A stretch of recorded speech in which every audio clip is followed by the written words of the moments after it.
Monique, can you unmute?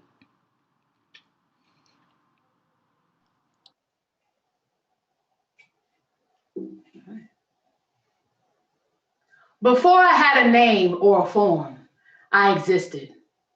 A creative force, a love untethered at my essence. I am history unfolding. I am the high priestess, the deity, a goddess divine, an ancient warrior reincarnated, transcending time.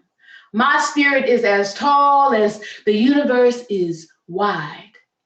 I am the ages unfolding into eternity.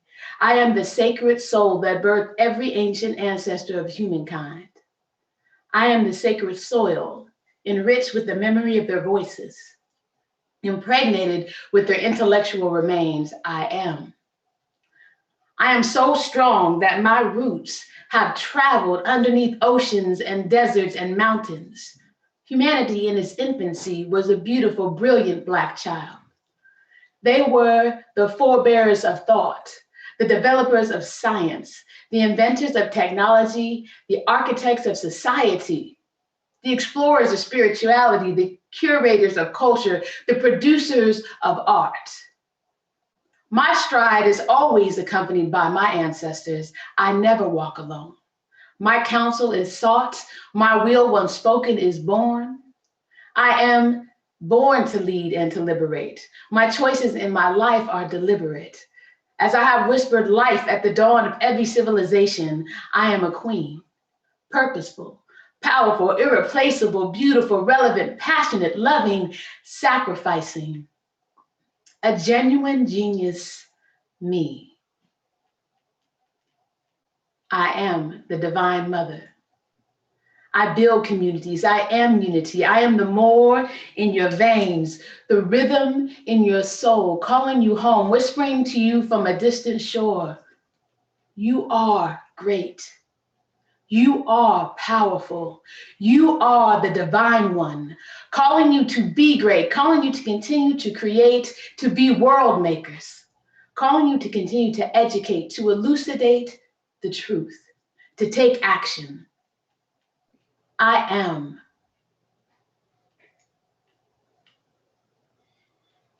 I am all these things: a sister, an auntie, a lover, a friend, and then a mother. I am a world maker. Everybody could just give a round of applause, snaps, some poetry love to Monique Franklin. Thank you so much, sis. That was incredible. Um, she warmed up the space for us today. We're super appreciative of you doing that.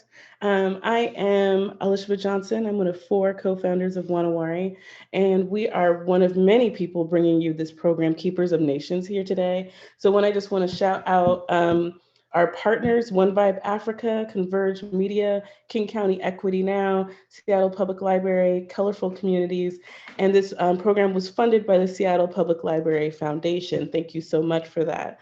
In a moment, Amijah Smith, who is the Chief of Staff for King County Equity Now, will be leading us through this incredible program. But I just wanted to take a moment and acknowledge that we are in Seattle and we are on the indigenous lands of the Coast Salish people, including the Duwamish tribe, and that these lands hold ancestral significance for the Muckleshoot, Tulalip, Suquamish tribes. We also acknowledge the African ancestors who were brought to Turtle Island, who have kept and tended to African indigenous culture. We support indigenous sovereignty and Black liberation. And I always want us to remember that land acknowledgements are only as important as the work that we do to move forward towards liberation. So I hope as we continue the program today with these powerful Black women across all continents that we think about ways we can move forward with our indigenous community, but also our API communities and Latinx communities, all our Black and Brown communities as well. Thank you so much for being here this Friday afternoon. And Amijah, I'm gonna kick it off to you.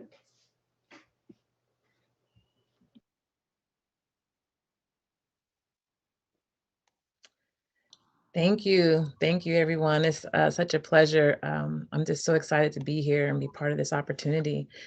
Thank you, Elisheba, for that wonderful introduction.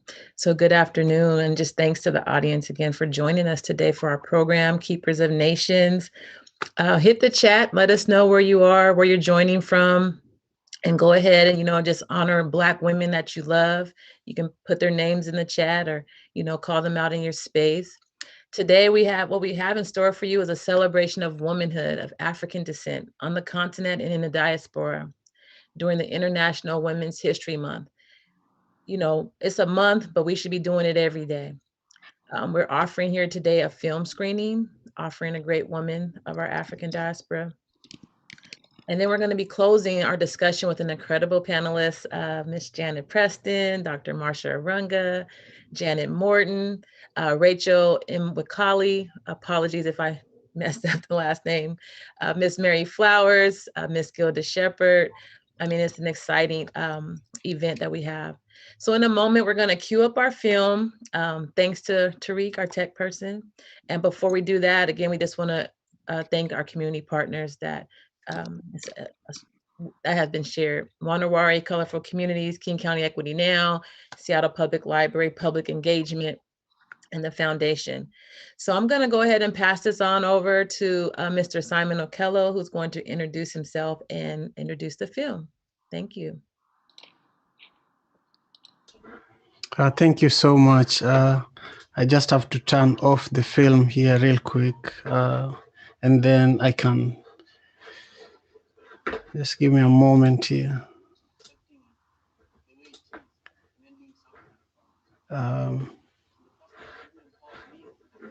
I apologize. Emaija, could you just hold space for a moment for me to, I figured it out. I'm happy to do that. I figured it out. It takes a moment. So I'll just be able to share my screen in just a second here. My apologies.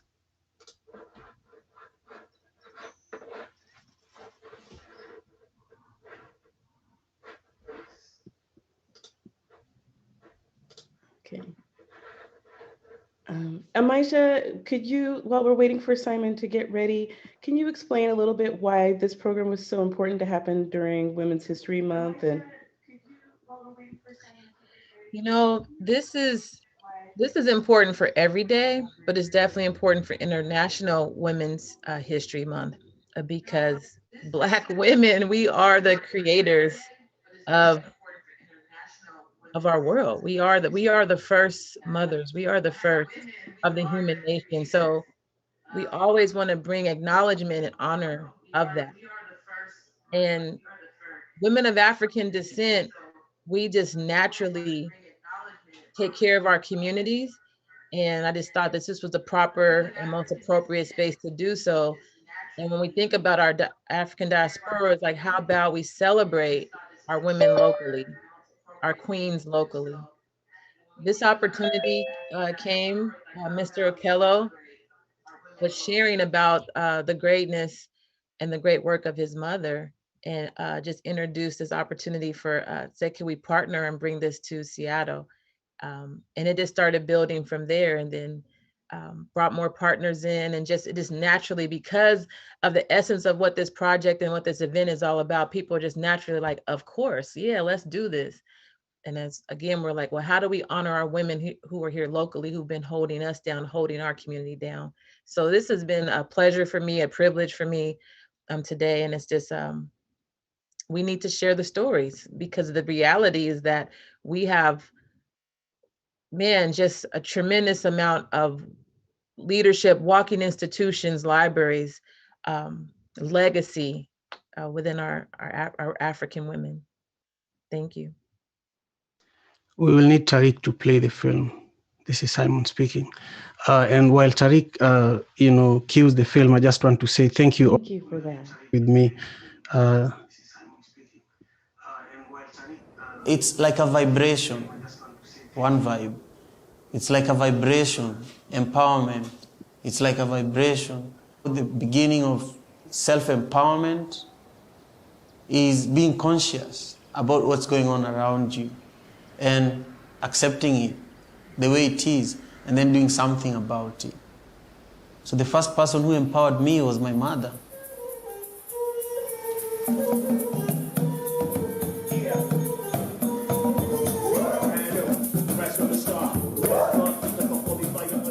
My mother supported thousands of children from her orphanage.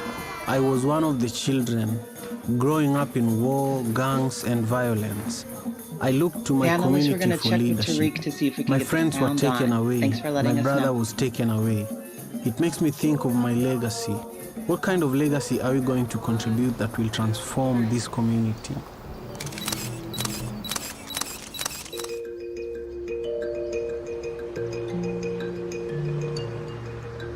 To empower, it means a great nation. It means a different world. When you empower everyone equally, you make the world a better place. The fact that I'm in Africa, it means peace, love, unity, and equal opportunity for both genders, male and female. It will be such a different world when we empower everybody. My name is Roots, means Roots daughter, Nazizi. The youth now knowing where Africa is important, and we don't have to run away from Africa. We need to stay here and build it for ourselves, for our future, and for our children. My folks gave me the perfect name.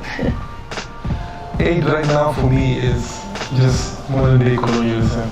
Everybody in this continent in one way or another is a beneficiary of some form of aid. But then again, if you teach us how to fish, then I don't think we need aid. And I think Africa's gotten to a point where now we have enough professionals in terms of a class of young people who've gone to school, who are professionals in all the fields, man. We have engineers, we have writers, we have all these people. Urge them to come back and give back knowledge-wise and free us from aid. I'm a proud woman that God has used me to do a very great job. I'm still doing it, and I'm happy that these young boys now can take over and work hard. Africa has so much potential and not pushing the limits of our agriculture and our export and really just fading into corruption. And so for me, I know there's a lot of hardworking people in this country and a lot of talented youths. We're living like modern day slavery, and I think the youths need to change that. I don't use the word sustainable solutions because it's very cliche, but really that's what it is. So people are not creating sustainability. What they're doing is just pouring what they feel is an answer to a symptom and not going, to the root cause or to the root problems that might be there. So that's what I think of when I hear aid.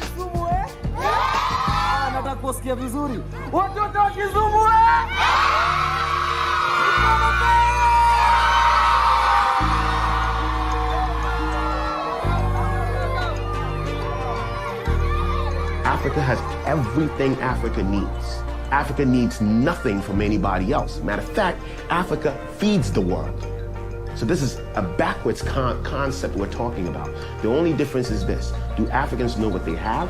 Are Africans willing to work and fight for what is theirs?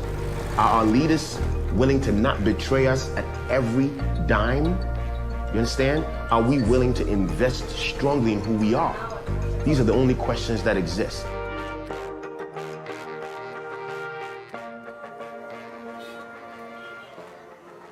My work, it is achievement. It is empowering. And empowering somebody is a goal. Because that one, you have given somebody life. Most of people don't believe to give. But me, I gave out my property. These are my property. I gave out my things for the people who are suffering to feel better. You see? And I was ready to suffer together with them. But has made them to be where they are. Some are high school teachers. Some are nurses. Some are doctors. So I'm very happy to empower a lot of people in the community and all over the country. My mother raised hundreds of children, owned a business, and served her community when women were not accepted or respected to lead. She is the most powerful woman I know. She has empowered me and my family to carry the responsibilities of our community. You see, a parent is mentoring a child. And mentoring him means you are giving him strength and empowerment to do what he should do and to do something. So we were doing empowerment to our children, and that's why you see Simon like that. He's strong, and he was mentored properly. Well, I'm here today because Simon Okello. I talked to Simon one day. I met Simon. And before that, I had spoken to Simon. Albert, tell me your name and what you do. My name is Simon Okello. I'm the founder and executive director of One Vibe Africa. You know, the conditions under which I was raised in inspired me to start One Vibe Africa. I just knew that something was wrong and something needed to be done about it. The problem that we were facing in my community in general inspired me to act, you know, to respond to the problem by thinking of a long-term solution that can be sustained. The post-election violence contributed a lot to my determination to create something that could give young people an opportunity to see themselves in their fullness, you know, and see themselves as people that have unlimited possibilities. They just need to think about it, find the right people and do it. You know, they don't need to wait for funding. They just need to start doing it, make mistakes, and let people see the beauty and the power of the work that you can do, whether it's funded or not, whether you're from the slum or you're from the richest neighborhood in the city. He's a special dude, you know what I mean? And we're very fortunate to be in his presence, to be part of what he's doing, and we can be as great as well. Because in my world, you know, we'll play 30,000 people at a concert, but in a lot of levels, this is more impactful because it's direct, it's honest, it's not superficial, it's not shrouded in a world of popularity. It's actually the kind of quiet revolution that I most importantly respect.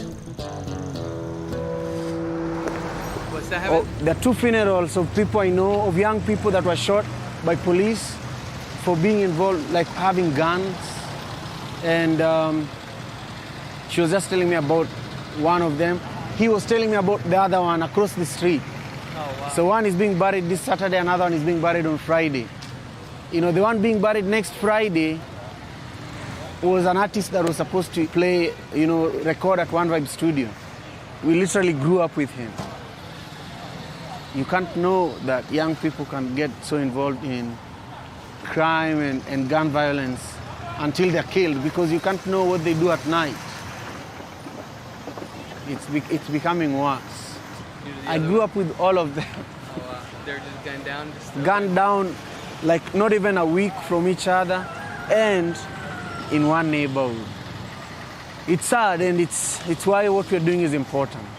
It's why what we're doing is important, because 1 hour away from, you know, situations that can put you in danger, or away from people that can influence you to own a gun, is worth it.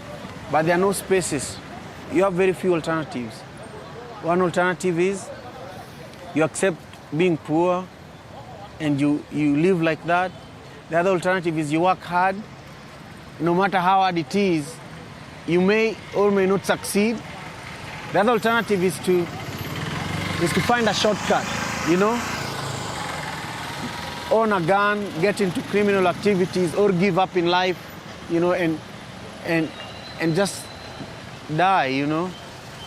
And so those are the three choices for somebody growing up in the slum. So, you know, of course I've lost so many people that I know. And these two people, I know them very well. You know, I lost my brother as well.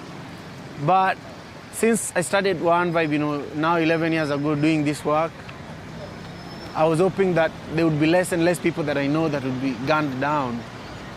But it looks like there's more work to be done. It looks like there's more work to be done, you know. Yeah, death has come. My son's death was really hard. It gave me a lot of prayer so that we support children. Then it just passed on like softly like that.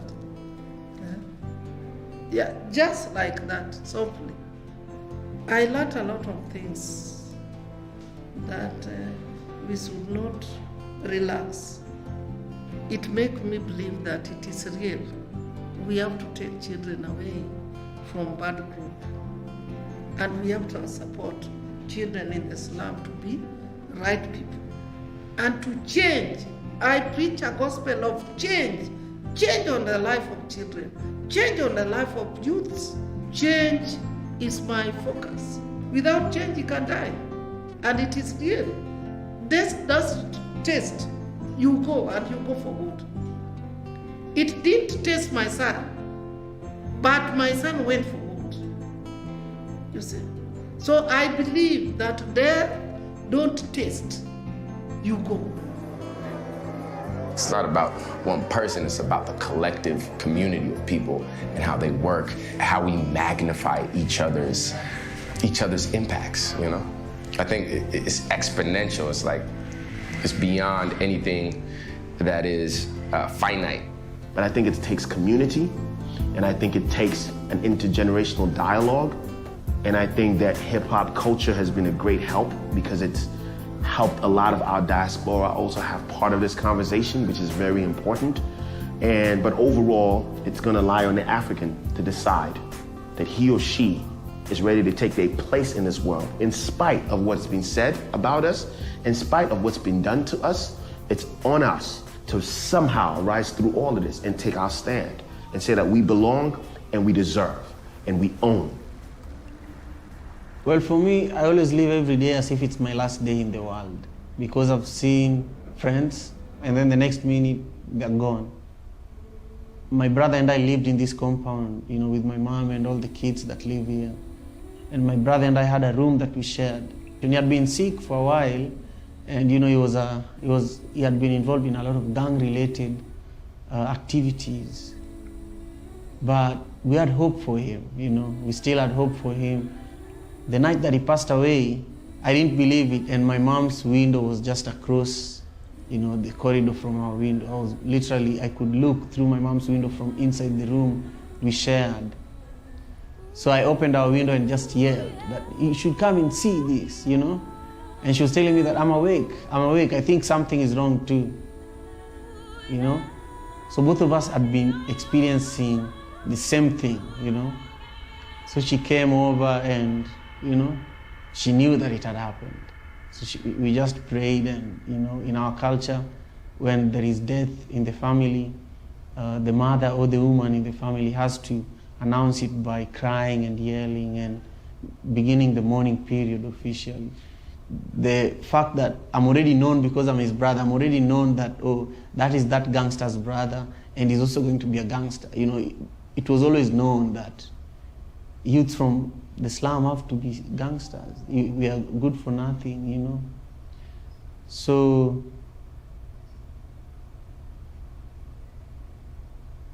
I knew that life was very short from that moment. I was always waiting, like, when am I going to die, you know? And I'm always ready. So every day in Seattle, I'm like, okay, anything can happen today. But I'm okay with it because she has done her part. I've done my part. We've done our best, you know? And there's nothing else to be done, you know? Yeah. So, the documentary is called Na Wari.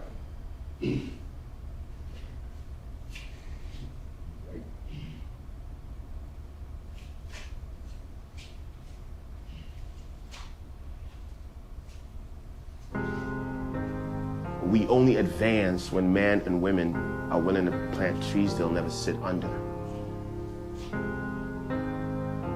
And that's where I believe the work that we're doing is leading us. We may never see the glory, we may never embrace whatever comes out of it, but it will always give shade to whoever's coming next. And I'm witnessing it happen right now. So empowerment. So who it means to you.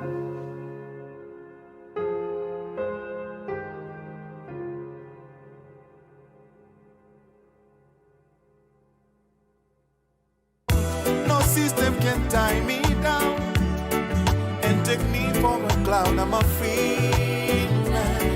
I'm a free man, yeah. And them can't corrupt my mind.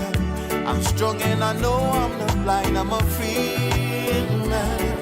I'm a free man, yeah. If you know you're free, put your hands in the air and tell me you're free. Tell me you're free, yeah. Come on, boy. If you know you're free, put your hands in the air and tell me you're free, yeah. You're free, yeah. No system can tie me down and take me for a clown. I'm a free man. I'm a free man, yeah. And them can't corrupt my mind, no. I'm strong and I know I'm not blind. I'm a free man. I'm a free man. No, no, no. No system can tie me down and take me for a clown. I'm a free man. I'm a free man, yeah. And them can't corrupt my mind. I'm strong and I know I'm not blind. I'm a free man. I'm a free man, yeah. If you know you're free, put your hands in the air and tell me you're free. Tell me you're free, yeah. Come on, boy. If you know you're free, put your hands in the air and tell me you're free, yeah. You're free, yeah. No system can tie me down and take me for a clown. I'm a free man. I'm a free.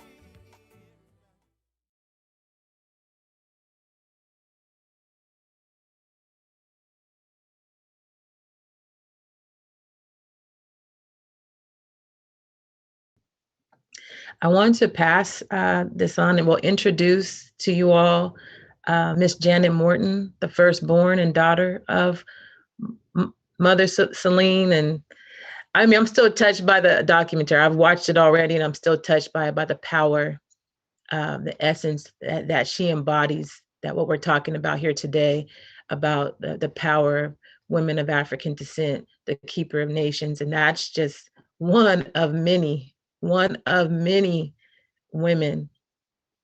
who care for our community, and the fact to have an orphanage and take care of the community in that way. Oh, you know, I just hope to walk a few steps in the shoes of someone like that. Thank you so much. So I want to just take this opportunity to introduce Miss Janet Morton, firstborn, to share some words about her mother. Thank you.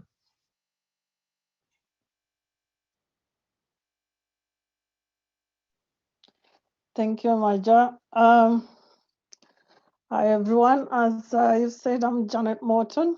I'm Mama Celine's first daughter. And please, if you just allow me a few minutes to just say thank you to everybody. Thank you to you all, and to the speakers who've taken their time to be here today, and to the organizers.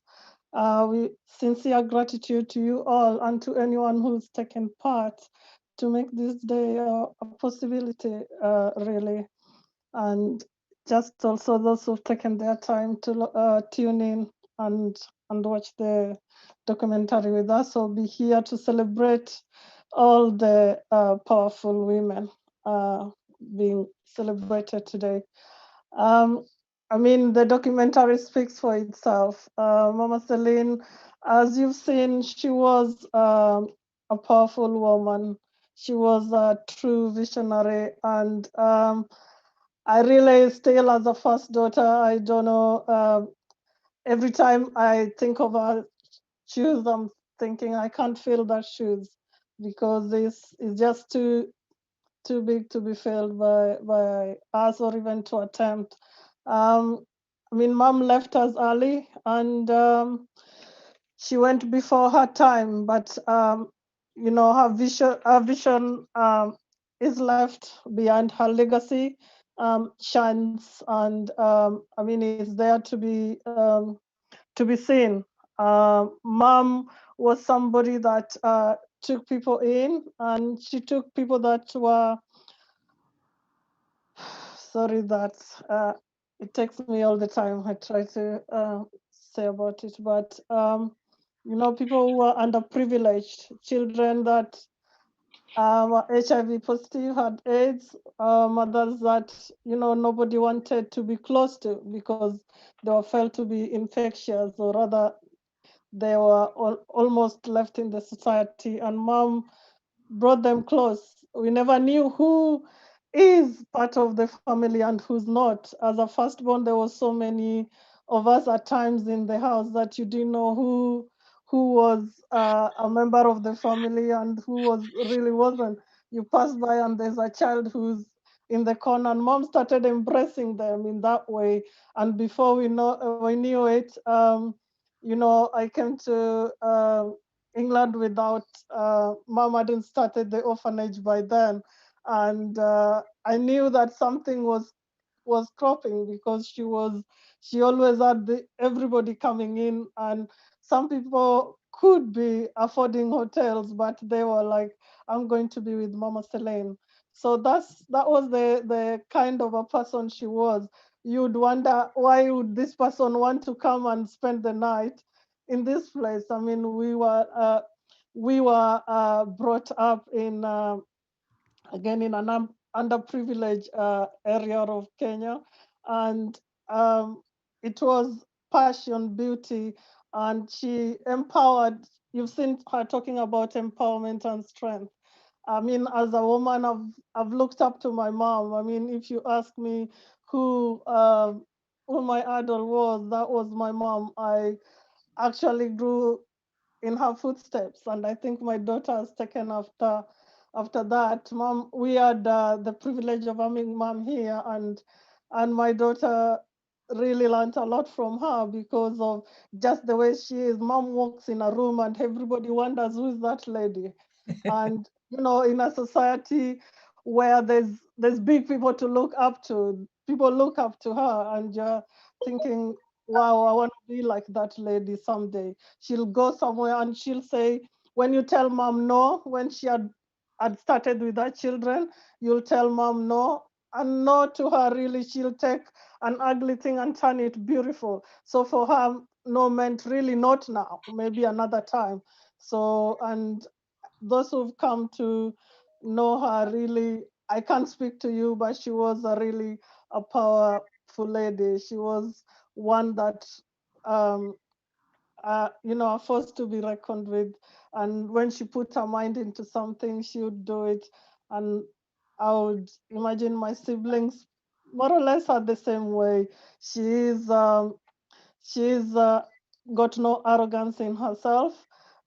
She is fierce, but again, she's confidence. But confidence without arrogance is really beautiful. It shines through, and I hope that those who watch the documentary, you've taken something from it. You've taken a piece of the family and something about mom. I mean, I can't talk about mom all week, all night, all day, and I wouldn't shut up. So you might just tell me to shut up about mom because you know it in Simon. That's my younger brother, and I think it takes after mom more than we all do. It has that passion of what mom did in the society. But as women, we've all taken after her, a piece of her in us, and we really are wanting to carry up her vision and never let it fade because she's planted something beautiful. And I mean, when she was gone, you'd see the children or the children from the orphanage who really had something from that seed, were wondering what's going to happen now that mom has gone. But because she empowered them to really be something, you'd see the doctors and the nurses and everybody that she had brought up to be something. She would give you something to carry you forward rather than her doing it for you. Mom always mentored you, nurtured you, and empowered you to go and be something, do something. If you had a family, then she'll nurture you to do that rather than keep coming for more. She'll educate you to go and do that. So think of a vision, think of what you want to be, and you can't be anything. So underprivileged children going into privileged schools. So that's what mom was all about. There's no limit, sky's the limit if you put your mind into it, if you want to do it. So if you want to go to which school, say which school you want to go to. You might wonder how you're gonna get the fee for that, but mom will always find a way and get you there somehow, because if you're ready to work, mom will work with you. And she had many children, but we were all her children. And before we knew it, the small house was always full. And the saddest thing, I think, for mom, when we asked her to probably take a break, rest, and we moved, as you've seen in the documentary, we moved her to go and take a break and let Simon carry on with One Vibe into where the Young Generation Center was. And mom that was a very difficult time for her, because she didn't want to leave her children. She didn't want to leave everybody suffering. So she wanted to be part of it. And she wouldn't retire until the time she was going to rest. She just didn't want to retire. We had to return her to do few days a week so that she could leave everyone alone, and her passion and life just came back after that. So that is a true visionary wanting to keep going to the end. So if we are talking about powerful ladies that engrave things in the society, I just want to be like my mom, and I bet my sisters, brothers, and you, my sisters in the panel today, you've seen someone that has made you proud the way she makes us proud. So she's gone, but her legacy lives on. Thank you for the opportunity. Thank you. Thank you, both Janet and Simon, for sharing your mother with us and with the rest of the world. What is the greatest gift? I mean, what a great gift! What a great gift that a parent can share their legacy and pour into their children, and then to see the community and all the children as their children. What a great gift! So thank you. So now I would like to make some connections here with our full panel that I shared with you all earlier. We have Dr. Marsha Arunga, powerful woman. I just want to say that of all the greatness I've seen in Mama Celine, I definitely see in the women that I know here on this panel right now, and I'm looking forward to learn more from Miss Rachel. I'm calling everybody Miss here. We are all queens, been invited here on this panel, amongst many others, I was saying, because of the work and contributions that you've provided to the community. And so that term that I like to use is a community queen. I don't know if it does as much justice as Keepers of Nations. I think those are such powerful statements. So Miss Dr. Marsha Arunga, Miss Mary Flowers, I'm gonna say Miss Gilda Shepherd, Miss Rachel, again, Miss Janet. I hope I didn't leave anyone out because I can't see everyone's picture here. And let me just say that I didn't say earlier, thank you so much, Monique, for that performance. I mean, you embodied and described it and brought that energy for us. That we understood not only this documentary that we're watching, but as we watch and as we continue to hear the contributions of our panelists, you brought it forward so that there's no misunderstanding. Let there be no misunderstanding about the power of women of African descent. So without further ado, what I would like to do is ask our panelists. So this is going to be informal. There's just some questions that I'll be asking. Feel free to talk with each other. It's just a conversation to share about the contributions that you have brought to community, how people might describe you if you come from a humble background and have a hard time describing yourself, your connections with the continent, who's the wind behind your back. So we're just going to have those type of conversations and just kind of let it flow freely. And with some, as I go in to introduce folks, I'll say a sentence or two, but feel free to share more about who you are. So I would love to start with Dr. Arunga. I met Miss Marsha from the community. Oh. She is the Dean of Tacoma's Evergreen Campus College. She is what we call the mother of education, at least in the Central District. She's like our dean, our superintendent of schools. But there's so many others who have, poured into her, Dr. Mims and so many others. Indeed. But I wanted to say one of the biggest contributions that you have provided to me and to my family is your book. She is an author, y'all. The Stolen One. So with further ado, Ms. Marsha, you want to start us off? I will. Thank you. Here's my book. What an honor to be here and to be on the same panel with Mama Celine posthumously. I just want to honor her because I had an opportunity to meet her. We sat in her home at the orphanage. What an elegant, beautiful lady. And like many of the women I came across in Kenya, having lived there for 11 years, and we've done taken delegations of Black women to Kenya for almost 2 decades. And in doing that, we came across such women who were doing amazing work. They see a need for a school, and the next day you go and they have built a school. It may be under a shaded tree, but learning is there. Women see a need for a hospital and they just raise a hospital. So as we began to visit Kenya, and part of that community of which was my homeland with my children who were born there, I would have to say that it was really a reflection of me and my ancestors in this country. The women, as you have spoken of today, how we see a need and we fulfill that need.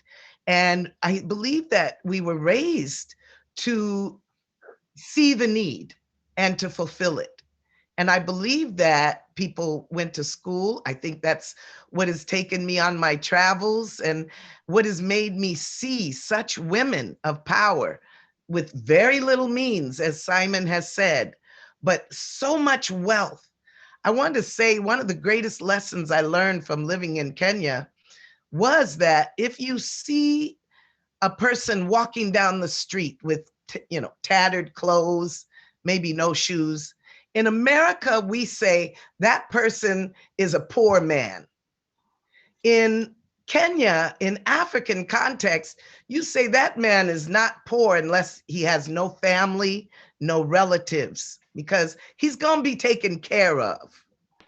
And I think that might be the greatest lesson that I came back to America with, just seeing how we care for our own.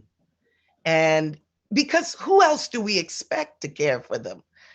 And when we begin, the universe opens up and allows so many other people to come in and make it manifest in the way that we have our visions.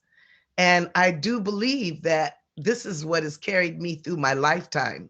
So I have immense gratefulness for the women in my life, for the ancestors, those I never knew, like Harriet Tubman, call her name all the time. Ella Baker and Rosa Parks, but I've got to honor my mother and my father. I want to honor my grandmothers because I know their legacy as businesswomen, as farmers. And this is the blood that comes into me. And today, you know, as a city woman, you know, that blood is ancient blood. And when I see films like this with Mama Celine, I remember that greatness that really is born out of us. Yes, some of us are more privileged to live in a certain place in the world, and others find themselves in a abject poverty and slum. But despite where we find ourselves, there is a spirit in women that is relentless. We grow and we find what we need. You know, our people, when we had to cook white people's food and throw the guts of animals out the window, our sisters were on the other side cleaning those guts. We chopped them up, we boiled them really good, and we called them chitlins. And today that's a delicacy. So I think that's a metaphor for the long journey that Black women have been on, just upholding that which is great, even when it's scruffy and muddy and dusty. We recognize it. We recognize it.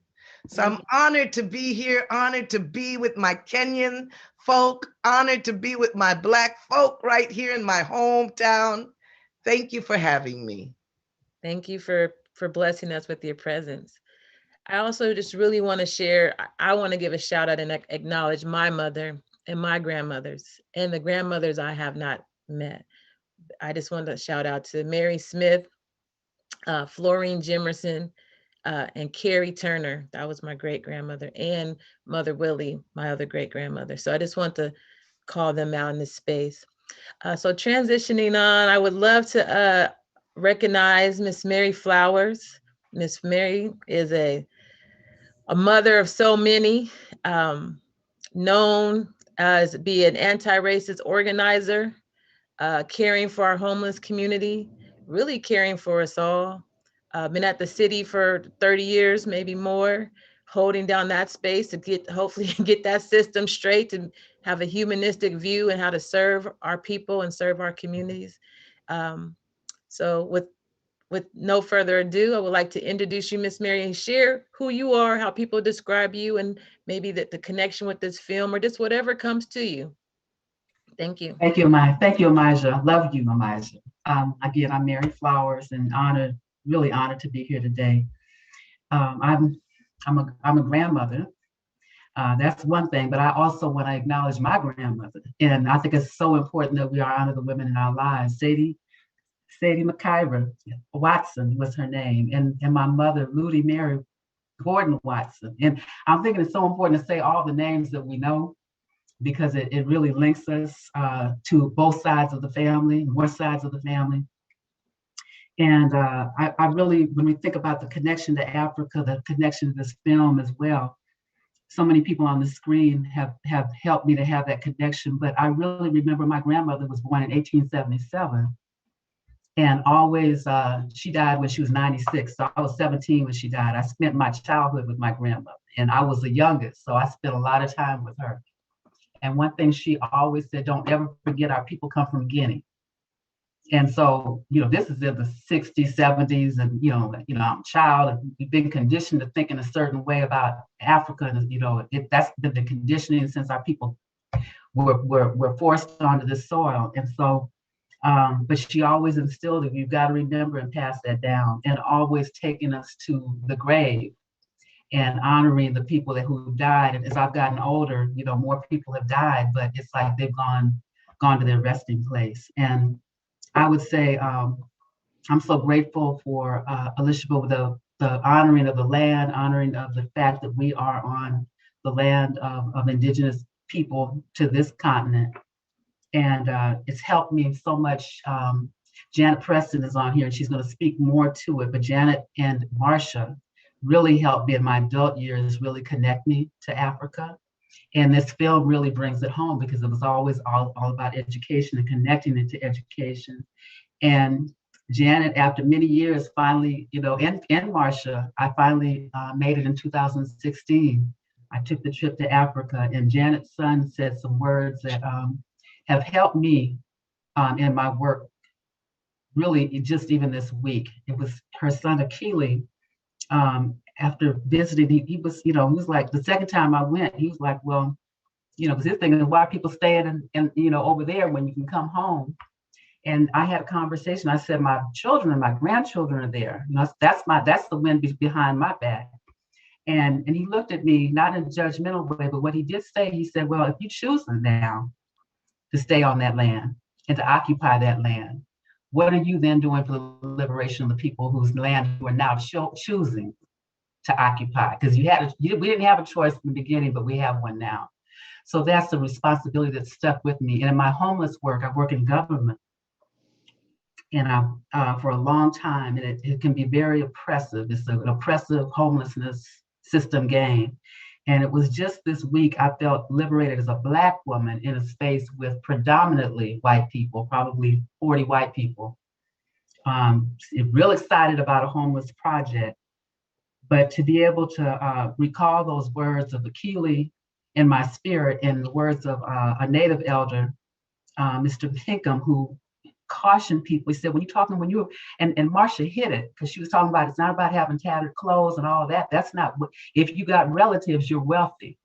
And what that elder told the mayor and whoever, all the public officials who were embarking on this homelessness, another iteration of Solomon, they've had 10 or 20 of them. What he said was, stop calling people the homeless, the clients, start calling people your relatives. And it really speaks to what Marsha just told us about. It's not about how you look or what you don't have. It's about what you have. And if you have relatives, you're wealthy. And so if people who are experiencing homelessness that I get paid to work on behalf of every day are experiencing poverty and homelessness, is because we have not been their relatives. And so those are the kinds of words, I think, as a Black woman in those spaces, to be able to bring that, because we don't get many opportunities. And those words change the atmosphere. And they're going to help me to be able to do what needs to be done, what I can do, what little I can do. And it's not me, it's me and the ancestors and my mother and my daughters and my granddaughters and my sons. I take them with me everywhere I go. So in the extended family, I just want to thank Janet Preston for encouraging me. Sometimes she had to push for me to get to Africa. And what we just experienced, that film that we just experienced, is a story that I saw play out over and over again. So I'm grateful to be here and honored. And I want to say, Amaja, you are my queen. You are my queen, because you've always carried yourself with dignity. And even as a young person, which you're still young to me, but you're a grandmother now. And I'm so proud of you and so grateful for you. Thank you. Thank you so much. See, that's why I love Miss Mary Flowers so much. Did you guys feel that humanity? She lives, breathes, sweats humanity. She brought that full circle, helping us see that we got to see our people as their relatives, that they are our relatives, and that we are wealthy, and we got to get out of these systemic games. So thank you for continuing to model for me, mentor for me, and to teach me as you teach others. And so you were highlighting Miss Janet Preston. So I would love to just do some shout outs to Miss Janet and calling her next. Definitely a community queen. I mean, takes care of us all. I've seen it firsthand. Miss Janet is a longtime educator, had been serving families and children in our community in general, but with Seattle Public Schools, she retired after 30 years. Sits on many policy boards, an advisor to so many of us in so many different spaces. And to know I grew up around the corner from her for all these years, and to know that wealth was just right around the corner from me as a child, still puts me at awe and lets me know that, and for others here who are watching, that we have our wealth is right around us. We just have to tap into it and make those connections. But Miss Janet, if you would love to share more about who you are, your connections, and how these connections, how this film, and just being an amazing, amazing woman of African descent, that would be wonderful. Thank you. Thank you for inviting me. I'm humbled to be on this panel. I'm very emotional today because of the signing of the laws that they're trying to pass to suppress voting, and to watch the Black female legislator being hauled off to prison, to jail, and charged with 2 felonies. That forced me to cry, and I don't cry a lot. So forgive me if I'm very emotional today, because so many have worked so hard for so many years to free us of this suppression that's always been on us, and to see that because a group of people lost an election, they've chosen to try to suppress us again, when we're just realizing our power with the vote. So I just have to say that in front of anything else I say. I was blessed with a grandmother that had a 4th grade education, but a wealth of knowledge and a wealth of common sense. So that has been very, very helpful. At 15, I was told life is survival of the fittest. The strong survive and the weak perish, and you've got to be strong. So I knew whatever else happened in life, something I had to do in order to survive is be strong. So that's instilled in me to be strong, because as Black women, we go through a lot in a lot of different ways, with our relationships, with our children, in society. We go through a lot. So it's important for us to have the knowledge at a young age that we've got to be strong. My connection with Africa started with the Black Prisoners Caucus in the 80s, when in Washington State, they had the highest incarceration rate of Black males of any place in the nation. You were more likely to be incarcerated in Washington State. And my senior son was in high school, so I asked the brothers in the Black Prisoners Caucus, what must I do to rescue my son and save him? And they told me, get him out of Washington State. So he left Washington State, went to Southern. In Louisiana, police put shotguns up to my son's head. And so he wanted to leave the South. And so he eventually went to Walla Walla Community College, where racism was at a high level in the 80s, even though he was an athlete. So he wanted to leave Washington State, and he went to Washington, D.C., to UDC. And for a traffic violation, a sticker that wasn't in his window, updated, they put him in jail. And he saw a chain gang of Black men all chained together on a Tuesday. And so everywhere he went, he saw racism. And what he wanted to do leaving college is get out of Washington State, get out of the United States. And so in 1999, after going back and forth, working on building a home, he left the United States forever, he said. He told me when he left in 99, he would never be back here. He said he would not live the rest of his life as a second-class citizen. And so that began my relationship with Africa. And one of the things I wanted to do in going to Africa is connect us. Black people in the United States are, they don't know how related we are until they go. So that was one of the things I wanted to do to connect us. And consequently, we were able to build a school for the kids, a free school, because education is hard for them and getting resources is hard for them. So to those who more is given, more is expected. And so it was not a big problem to refinance my home, get the money, and send to Ghana. And in December, we will celebrate our 15th anniversary of the school. We've got 9 classrooms. Kids from 1st grade to 9th grade attend the school, and we've got 260 students. And so it's been a journey, but it's been a beautiful journey. And a lot of people here in Seattle have donated to the school, and the school operates on donations. And to be able to survive and grow over 15 years is just unheard of. But when God has his hand on what you're doing, if you just listen to what he tells you to do, he'll open up all kinds of doors.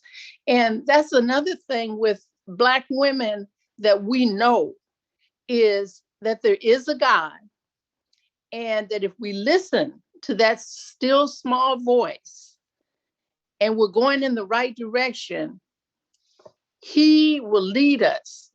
And if we're going in the wrong direction and we listen, he'll get us out of situations we can't get ourselves out of.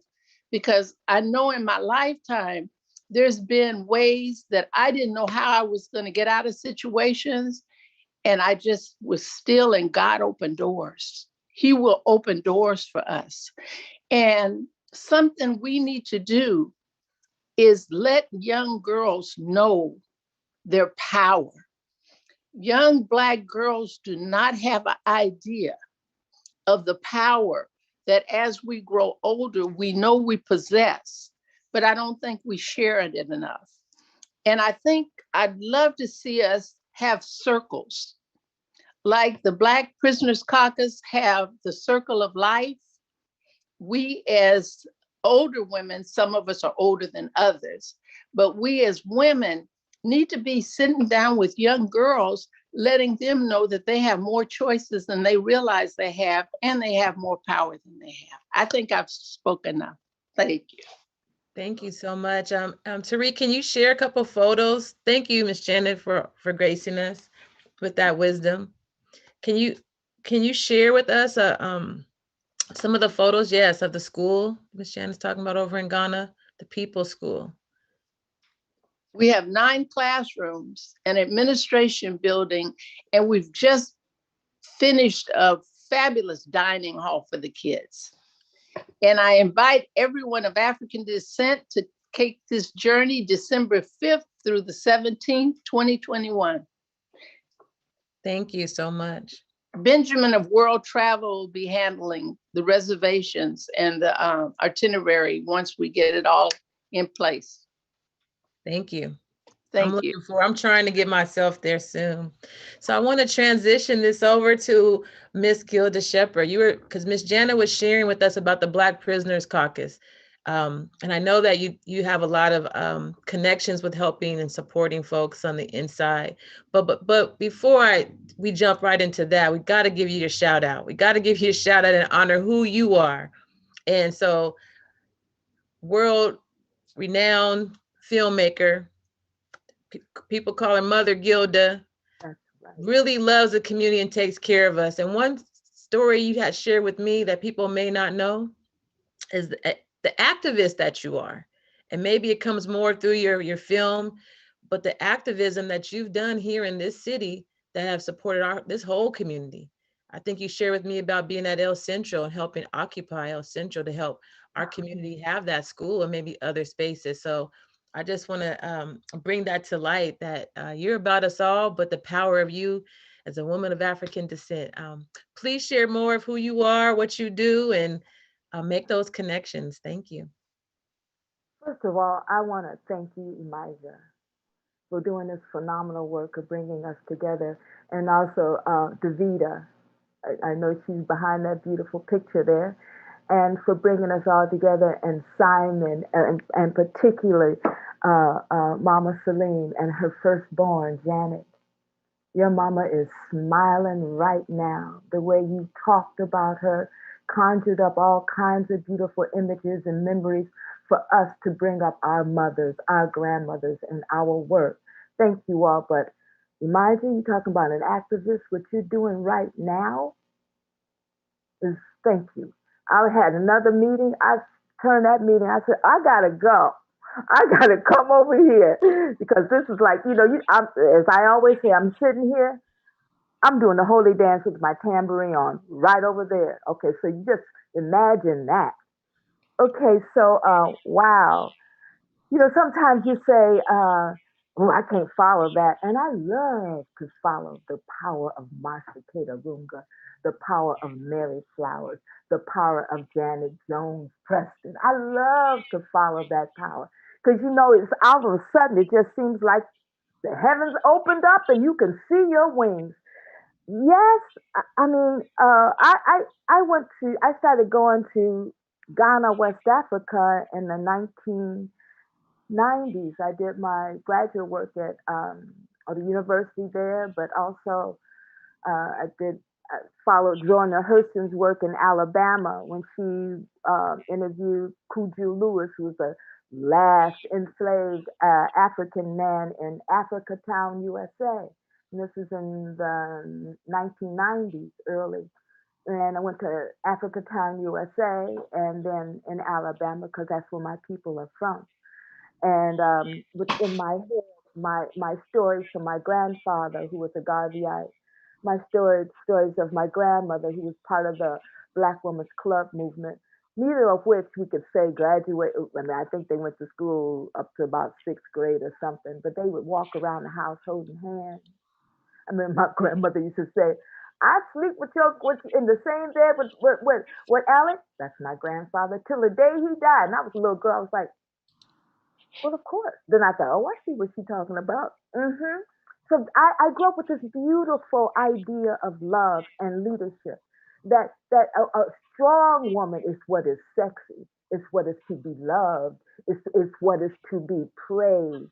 And a strong man, they used to call him Dangerfield, because he talked about the Garvey movement and all that with me. And I was kind of an eccentric kid sitting in the closet with a flashlight in the mirror. Maybe I always knew I was going to be a filmmaker. My grandmother used to, and my mother, Geneva Lewis, Jimmy Lewis, who I named my film company after, Jimmy Lewis Productions. I love to have it there because it's a Black woman with a pompadour. Remember? Y'all don't remember. Pompadour. There she is, smiling. Went to Hampton University, historically Black college, right? And so I would come out the closet, and my grandmother used to say, baby, what you doing in there? And I would say, Grandma, I saw all these images. And she said, tell me about them.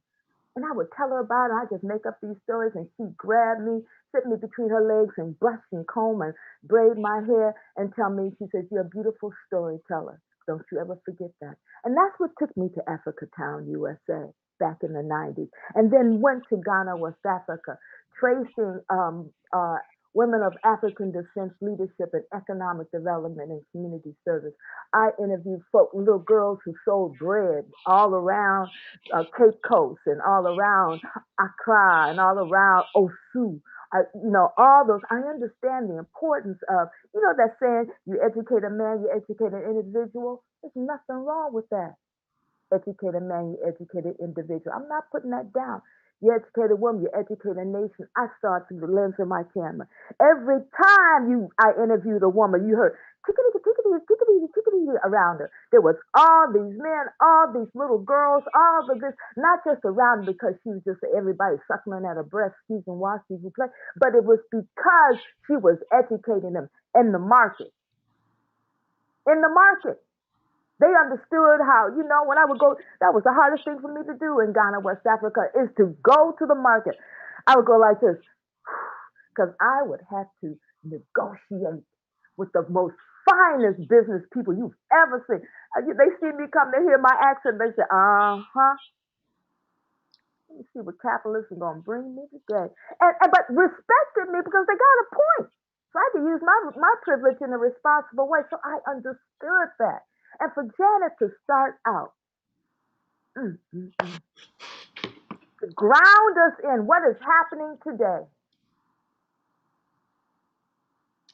to keep us not to forget that we are joyful. Yes, I'm doing a holy dance, but you see me on my knees, as my grandmother said, I'm only getting up, right?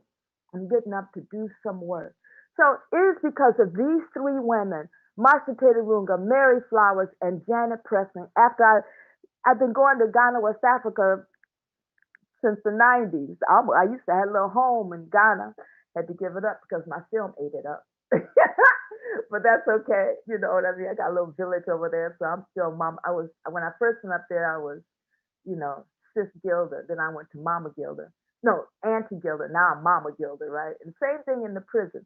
So I did a film called Secret of the Approach of Dawn for my graduate work about Ghanaian women leaders, and then another one called Women Together as One in a refugee camp in Ghana. It was a Liberian refugee camp because people used the enslaved Africans who were free to go over to Liberia and settle it for Firestone to come in and everybody else to come in. So I felt a responsibility. So I worked in the refugee camp, and I went there all arrogant and said, I want to talk about child soldiers because I am a Black feminist, let's be clear, right? I am an intersectional Black feminist, no problem for saying that, right? And so, but they looked at me like, you coming over here, you trying to tell us what you want to do? Let me tell you what we think. This is what we want. We want business classes. We want our scholarships for our kids to go to school. We want literacy classes, and I followed Dr. Mem's idea that when you come to school, first do your memoir. That's what Evergreen State College Tacoma does. We do memoir when we walk in. So I said, why don't I had people from Liberia and Ghana come in to teach these classes, and the first thing they did was talk about their memoir. And it wasn't just slow fade in the gore. They talked about beautiful things. And so when the last day, this woman said, Sis Gilda, the same AK-47s that you see on the streets of Liberia, they're on your street and in your kids' hand. You need to do something about that. I've known Dr. Marcia Taylor Runga for a long time because she was this phenomenal singer and dancer in a group that we were in called the July 26th Choreo Poets, and it was called the Choreo Poets. She was amazing. Young, and she would just, and people wanted to take her away when they hear her. She would just like leap through the air and go, oh, she could sing her, woo, that girl could sing.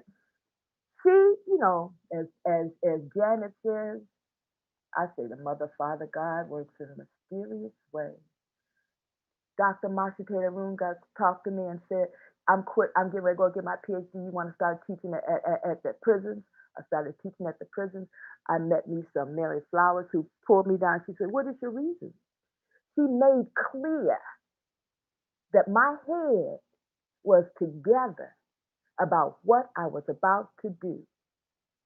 I thought to myself, I'm in love with Mary Flowers. She's amazing. She's not going to come in here with your Black self and just going to come in here and do your thing. She didn't say it like that, but she reminded me with her beautiful young looking self of my grandmother who would pull me down and say, wait. And Dr. Maxine Mims would say, stop being a cheerleader. Listen to what you're doing. And then when I went in there, all I heard was stories of Janet Preston. And I know R.T. Young was one of the people that inspired Janet Preston to go, and who was also a director at Evergreen State College in Tacoma. So these three women that you see, I see them in the diagonal here. You see right here, embody the women that I have inside of me, in my heart, my mind, and wherever my soul lives. It's because of them, right? And I must admit, because sisterhood is powerful, and I'm proud that Dr. Marcia Taylor Runga is my dean. I mean, and she comes in. We had low school enrollment. Those of you who need your degree, please come to Evergreen, Tacoma. She and this is her second year. She made it a 4-year college. I mean, come on. She took Dr. Maxine Mims' dream and made it from a 2-year, it's now a 4-year college. What? So, okay. No, you know I got a film, Since I've Been Down. Oh, you guys got to see my film, and it's playing today, and it's playing right now. It's in Texas.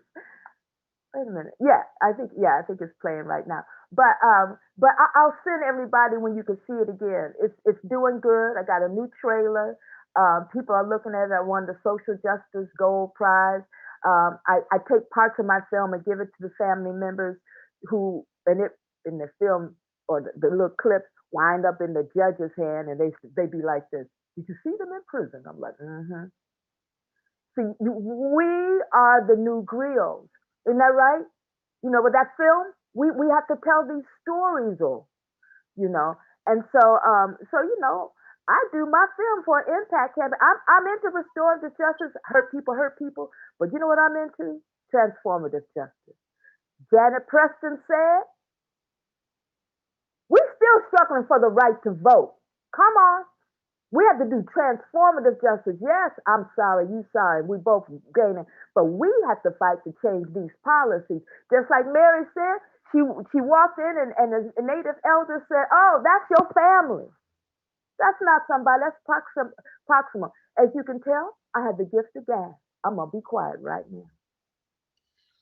Thank you, Ms. Gilda. It's not about the gift of gab. It's about the gift of sharing the wisdom. And what you did right there is you just made the connection again to our humanity and our work and what is being built and sharing that legacy.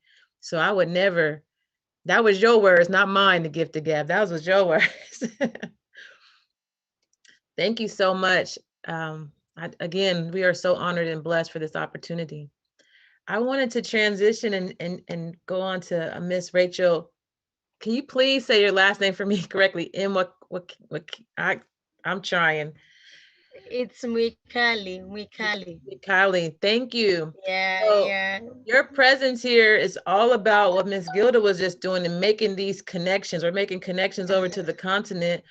And you've been doing your work or based in Nairobi, Kenya, but you are a human rights defender, a feminist, continuing this community queen work that we do and being the keepers of nation. If you could please share who you are, what you do, and how you make this connection, that'd be so wonderful. Thank you.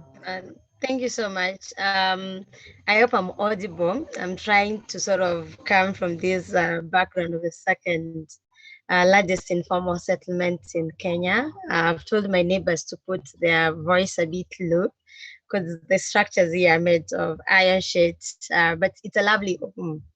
I'm grateful also to the One Vibe and Simon, the family, and the late Mama Selin for creating also the space, because also we are here because of also celebrating our life and our role in terms of the social justice and the community.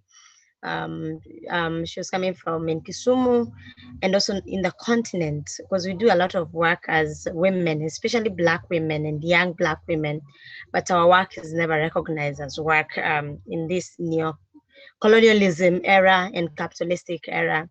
So like the way you had a feminist activist, community organizer, and Pan-African feminist. And I convened a social movement called Coalition for Grassroots Human Rights Defenders Kenya. It's a network of community organizers, feminists, and human rights defenders fighting for social justice in their own grassroots community in the country. And we organize based, majority of us, based on the injustice we have experienced in our personal life and within the community where we live, because it's the thing we are talking about as a Black person in the US or in the white spaces we are not seen as, where we are not seen as people. So here also, because of our class issue, we are not seen as people. and especially being a Black woman and young Black woman like myself. So as I was listening to conversation, there are things that I wanted to bring across, which I celebrate all of you queens, African queens, powerful queens, being a month for us women, which should be every day, not only this month. For me, I believe in that politics, we should be celebrated every day. As Black women, we toil day in, day night to make ends meet, to make this continent move, to make also like countries move, but our role is never celebrated. So I celebrate you all powerful women. I celebrate you for what you have built, and for great women around you and within your own space. I celebrate you and I'm sending love to all of you. I know sometimes with this movement work we are doing, it can be lonely, frustrating, and disappointment at times. And sometimes you're seen as mad people, especially as a Black woman.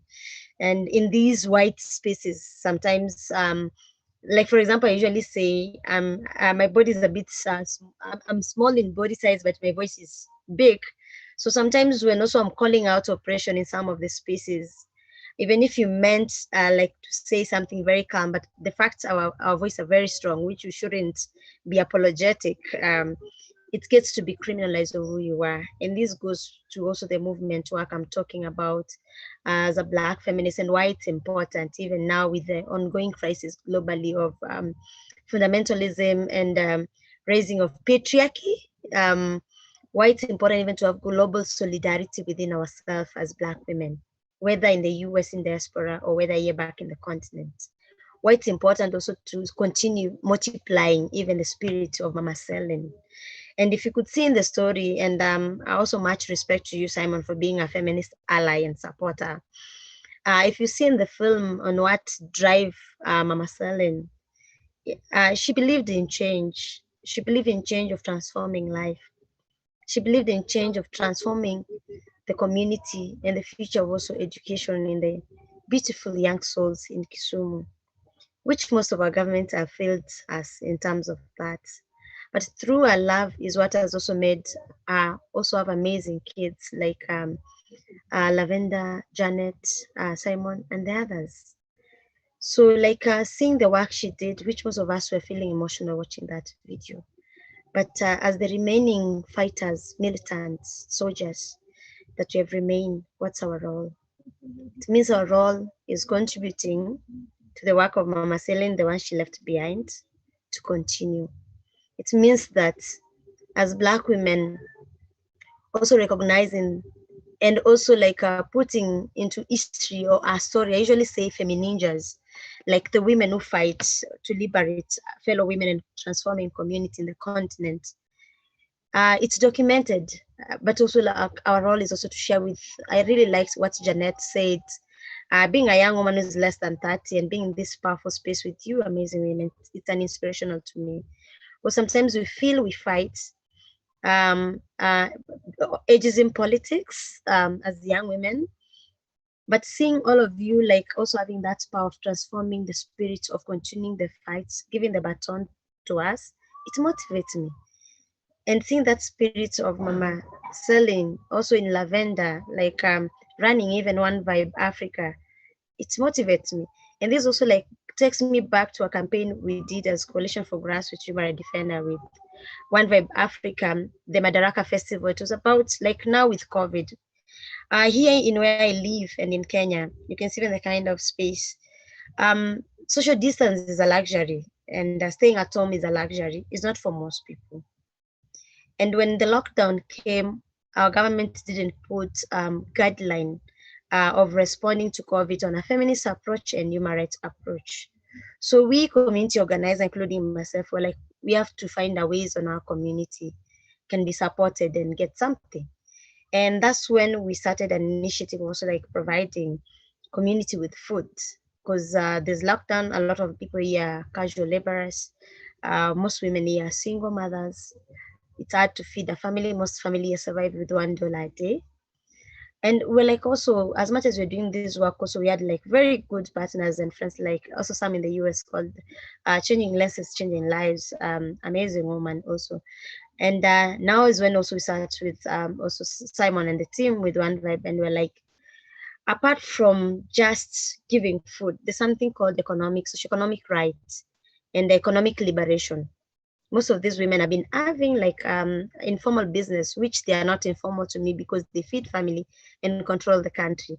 So they've been affected. What do we do? And that's when we came with a collaborative partnership also with One Vibe through the leadership of also Simon, of doing a concert to raise money to support these women.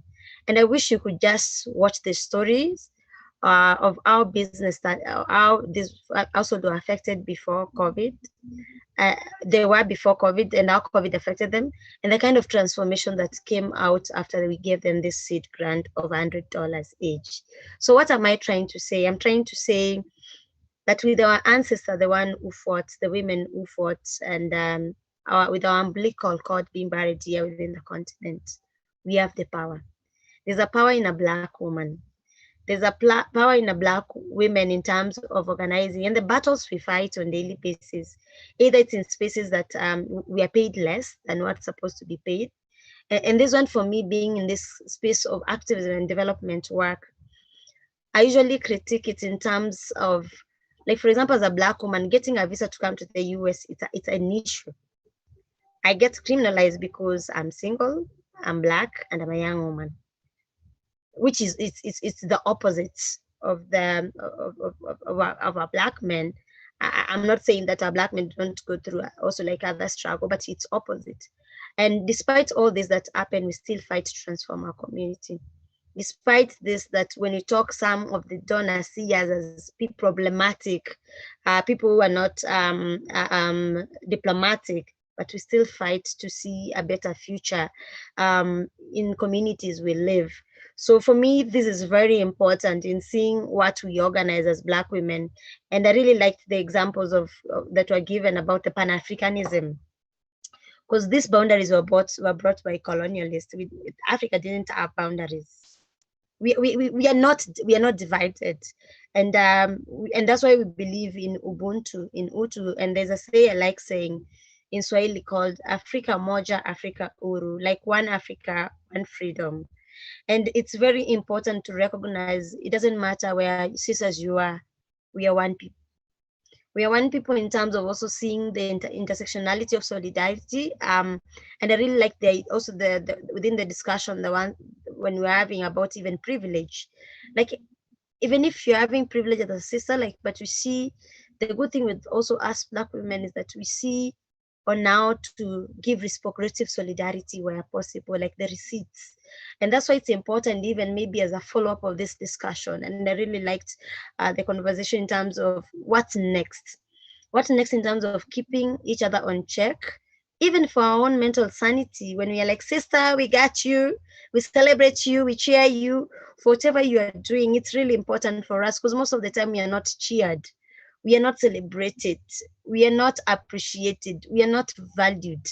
And it goes back to the poetry that was there, even about our own. If you look, for example, people like Alice Walker, people like the liberators, I'll go like within the continent, people like the late Winnie Mandela, and even Mama Selin. You find we give a lot for the movements, but our biology and our sex, in terms of how we identify, and this one I have to look at it in terms of intersectionality, including LGBTQ folks within the discussion, or trans women, because women, we are not homogeneous, and it's important to recognize we come in different shapes, in different ideas, in different spectrum, like we're not homogeneous. So there's no way as Black women we can be put in a box and people say these are they need to be identified. And the beauty even our hair. And for me, even like, for example, when people ask me, why did you put dreadlocks? I'm like, I put it for a political reason. For a political reason that as a Black woman, my hair is so beautiful, it's good. And we shouldn't let anybody tell us our hair isn't good, our skin isn't good. We have the most, like the thing, black don't crack. So for me, it's important, like when you're having this kind of building communities that are communities that can be able to transform ourselves and appreciate each other. Communities that we are able to say, we are fighting with oppressive forces, whether it can be like retrogressive culture, even within the continent. Because also one thing also we need to acknowledge, even here within the continent, this patriarchy that works, even from a patriarchy that is being driven by structures from our fellow Black head of states. So, but as women here within the continent, we are fighting. And it reminds me on the work we did also this COVID on amplifying the stories of resilience for Black women and feminists and organizers that have been responding to community this time of COVID. And I'll just encourage you guys to read about it. I can share with Simon, then he can share. Like on now, you would see like one of our members, a mom died, but she would still, it was hard because of lockdown here, but she still supported community. She still believed, like, despite everything, if there's a case of sexual assault, she went head on and supported. We are those women that when your fellow woman doesn't have food on the table, we are able to share. We are able to share in terms of organizing with a subsistent budget. We're like, this is $100, but everybody has to eat, has to feed. So for me, it goes now also like, I hope I'm not talking too much, on how deliberate we are and political in terms of also like not forgetting where we have come from. I know there's been a lot of this neocolonialism trying to hide our stories, our ancestors' stories. But I feel it's our responsibility, sisters, to work together. We are here to build, not to destroy. To change the narrative in terms that Black women don't contribute to anything. We have been contributing, and we are not apologetic. We have been contributing a lot, but now in terms of ensuring it's documented. It's documented, even like now the stories I've been listening, they are very powerful. Can we put them in such a way the other young girls who are coming after us, the other generation, can read and say, we are really inspired. The others who did much, and we can do more than what they did.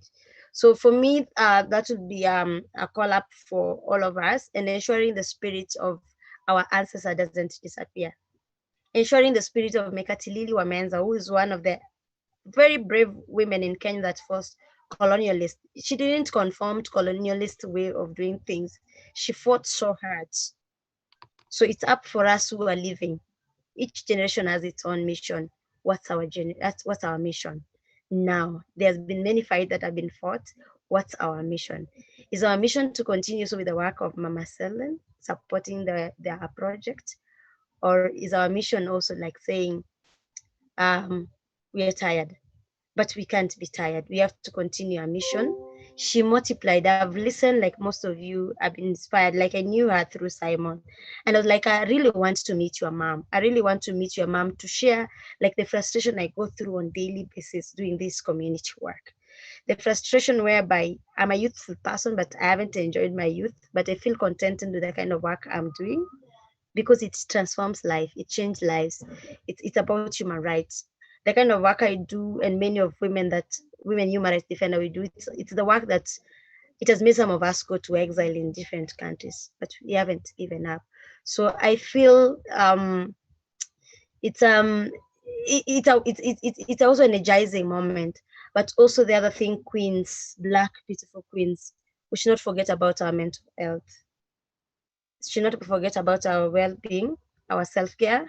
I know self-care sometimes it's politically critiqued in terms of being bougie, like very elitist. Not at all. But if it calls us like now, even now the way we're laughing, making stories, dancing, because you see also like dancing also sort of makes us also like center in our energy.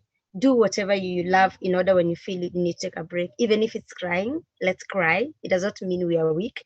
Because I think also there's this thing used against us as Black women. When we feel emotional and we want to cry, people are like, but as Black women, you're very strong.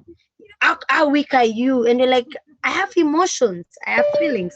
So we should not let also our strongness being used against us to ensure like we don't also like feel in as other people, or being used in terms of how power is being negotiated. When you negotiate, someone is like, we are very troublemaker. And that's for me, even in international spaces, I'm usually very clear. I'm saying, yes, I'm very troublemaker. And I'm not apologizing.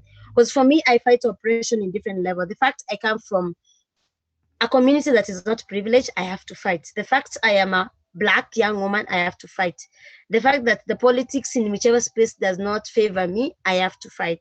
But still, also I have to critique and challenge this kind of space that either, like, I want to be me. I don't want to fight all the time. I want to be me without being questioned. I want to dress the way I want.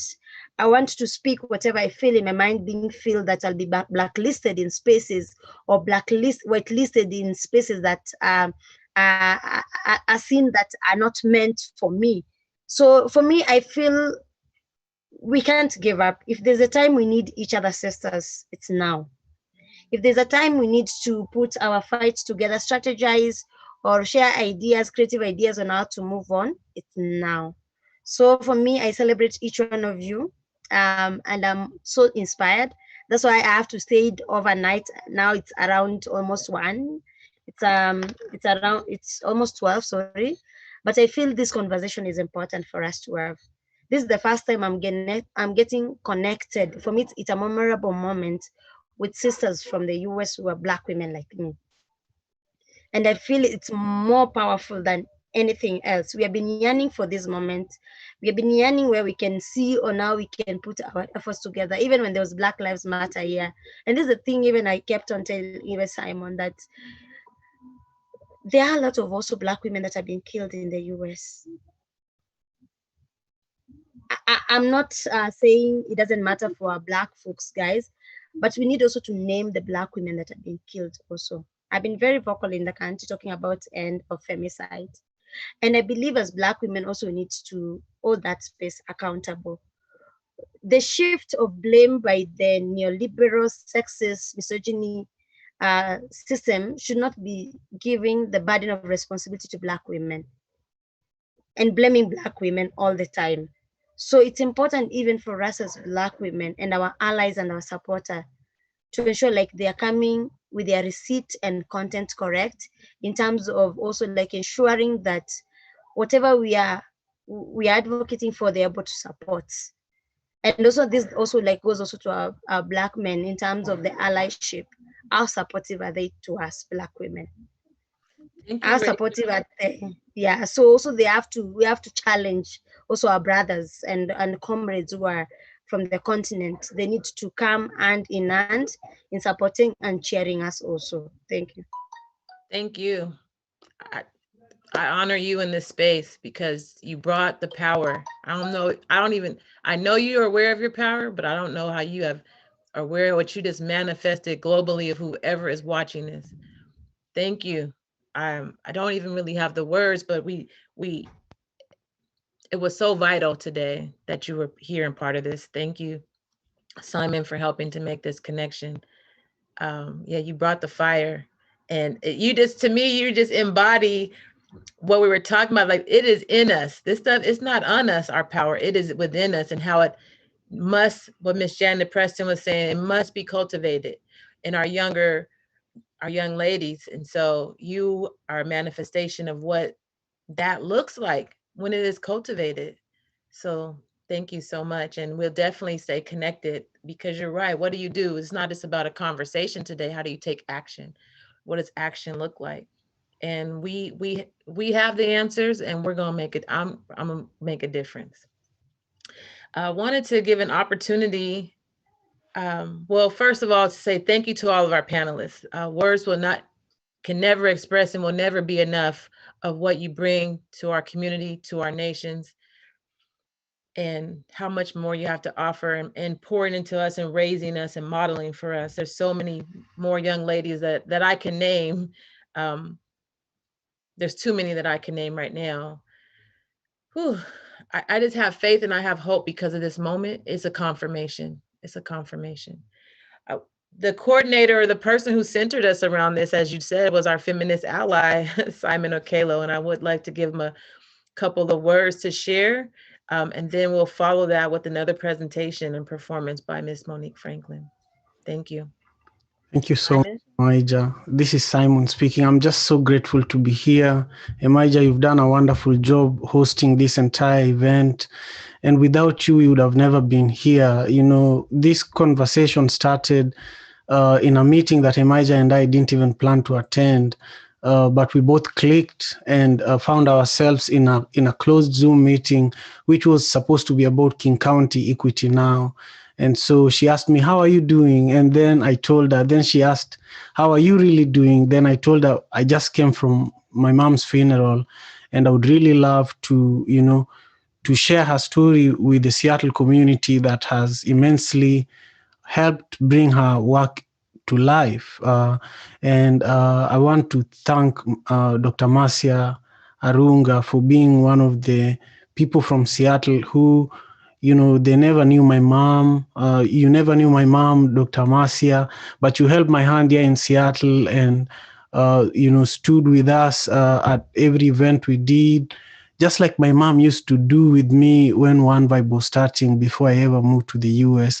She used to come to our events just like you've been doing here in Seattle and introducing me to amazing women that are here with us now. And I just want to thank you. I want to thank Owura Runga. And, you know, it's just unbelievable what Rachel Mwikali, who spoke last, and myself were able to accomplish for over 100 women. We were able to raise $100 for each of them. And, you know, this was also when my mom was really, really struggling. And, you know, she kept asking us, have you got the money for those women? And we say, we are almost. She kept, even in the last minute, until we were able to get money to women in Nairobi, in 2 different slums in Kisumu. And I feel like the work we did together, Rachel, was like my mom confirming if we were ready for her to say goodbye, because some of the women we were able to give help to are great grandmothers that I used to see when I was a little boy in Manyata slum, you know, and they're taking care of many families, you know, not just their own children, but their children's children, and they're elderly women left alone. They're the amazing business women that Sister Gilda was speaking about that know how to negotiate. And now Lavender, my youngest sister, is working directly with these women. So being in the presence of all of you today, you know, really is like standing on sacred ground. And I just want you all to know that, you know, it's really a privilege and an honor that I'm here. And to Na Wari, Na Wari is a space that I frequent as a man. And there are other amazing men like myself, including Inye, who is also the co-founder of Na Wari, and other amazing men here in Seattle that have also helped me, you know, held my hand and made sure that I stay sane. You know, people like Amir Islam, you know, Tim, the director of Langston Hughes, you know, Marlon, Jonathan Cunningham from Seattle Foundation, Y King. I just want you all to know that, you know, we have you in our hearts right now as well. And, you know, I'm just so grateful, Emaija and Elisheba and also Davida for, you know, being patient with me, because producing something like this is hard, especially when you're still grieving. And I also want to thank our Lebanese community. This film was produced by members of the Lebanon community here in Seattle who came to one of our events and were so inspired by the work that we do. So I traveled with you know, Wael Abuzaki, who directed the film and co-produced it with me. And it took us 3 years to do it. Owura Runga and myself were in Kenya with a number of amazing African artists from really all over the continent. So I just want to thank you all, and I'm grateful. The microphone is back to you, Emaija. Thank you. Thank you. I would love to, again, honor Miss Monique Franklin, who will take us out with a wonderful performance. This has been an amazing day. I've never had a Women's International History Month like this ever, at least here in Seattle. I'm glad that it's been connected across the continent. And thank you all so much for just being you and walking in your purpose. Pass it to Miss Monique.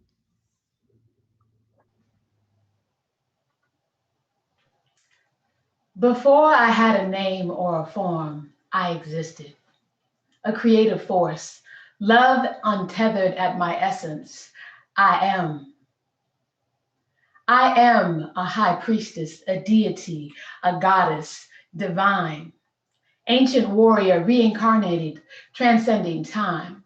My spirit is as tall as the universe is wide. I am the ages unfolding into eternity. I am the sacred soul that birthed every ancient ancestor of humankind. I am the sacred soil enriched with the memories of their voices, impregnated with their intellectual remains.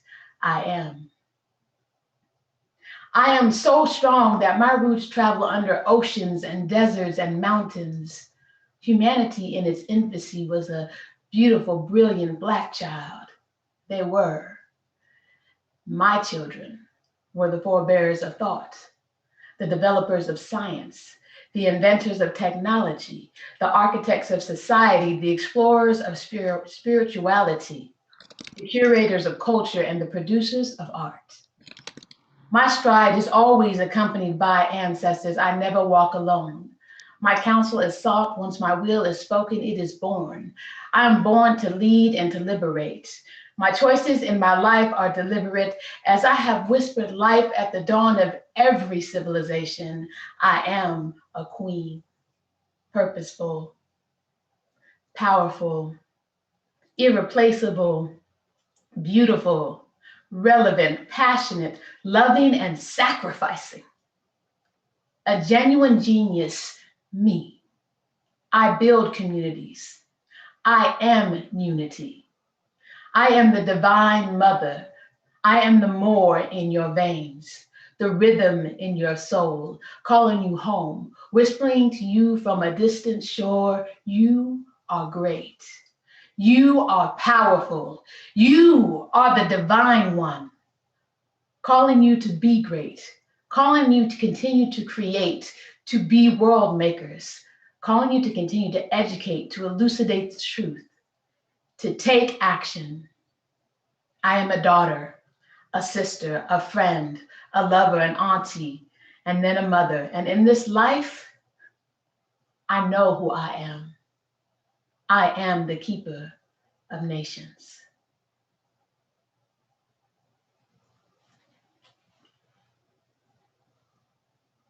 Thank you very much.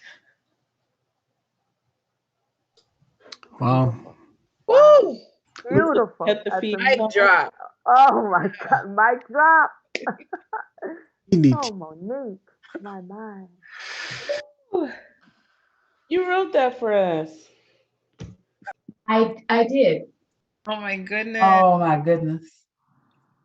Can we So record gorgeous. any of this? Because I got it. So my Oh gorgeous. my We need to do this again, clearly. Thank you, Monique. Thank you so much. Oh, thank you. Thank you. Yeah. All of you. I was telling Davida, I know she's probably been secret squirrel chatting to everybody, but I got a special one. And I was just telling her I'm so full right now. My spirit is so full right now. And I just am honored and grateful to be in this beautiful, powerful circle with all of your spirits. So thank you. Thank you. Thank you to everyone. That was really incredible. We're just really honored that we were able to hold the space. If you, just as a quick reminder, to email your invoices and W-9s to me, Elishaba, and I'll put it in the chat as well. I'll follow up with the email later, but I'll be paying you. And thank you again. I'll let Davida say anything she needs to say. Yeah, can we take the picture, the Zoom Yeah, I photo? was going to say a quick picture, but also I want to call it out because this is how I keep funding for my programs. We have a link for a survey that I just dropped in the chat. If you can complete it and also share with anybody who loves you who came today, it just means a lot. It helps keep things funded for this type of program because it's for us by us programming at the library. So we want to always see that grow. And let's smile, shine with our hearts because it was so beautiful today. I'm so happy. On the count of three, and we're doing screenshots, so you're welcome to screenshot too. So 1, 2, 3, big smiles, big smiles. Awesome. Let's do one more just because the universe. That was a big smile too. I was like, Are you ready? Mm-hmm. Okay, cheese. Cheese. Awesome. I should have said liberation. That was that, because that's what today felt like. I love you, Davita. Oh, so cool. Love you. Sweet. Thank you all. Thank you so much. What I can do to show my appreciation, please let me know. Honored to be with all of you today. Yes, Thank you. honored. All right. And Yeah, I'm also honored. our emailing list so that we could maybe stay in contact with people. Yeah, Well, let's it's drop all- our emails in the chat. Or actually, Davita, can we start an email thread just so I think that would be Everybody clean. else? Okay, there we go. And then I can make sure everybody gets me their invoices. So beautiful. Yeah. Yeah, and you can. Thank Can you you all email so much. Can you email the survey? Because I don't even know how to Email get a the screenshot or nothing Yes. else. Okay. All right. I might ask folks if you can and if you're willing. Don't worry if you're rushed. But if you do, drop your email in the chat and I'll start collecting them because I want to make sure. Or do we have an email that has everybody on it? I think we do. We do. Let me Can we get just mine connect because after? something happened with the emails that they got